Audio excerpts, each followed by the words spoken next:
என் கல்யாணம் நான் எப்போ பண்ணிக்கணும் எப்படி பண்ணிக்கணும்னு எனக்கு தெரியும். என்ன புத்த கருத்து தான் நான் ஒரு பொண்ணு பார்த்து வச்சிருக்கேன்.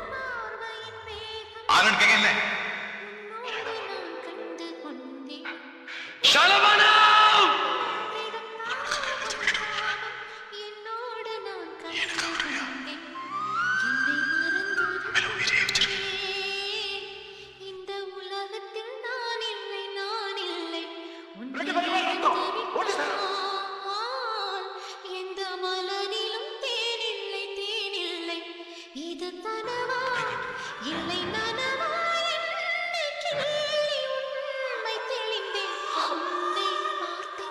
இந்த ரெண்டு ரத்தம் ஒண்ணு சேரும்.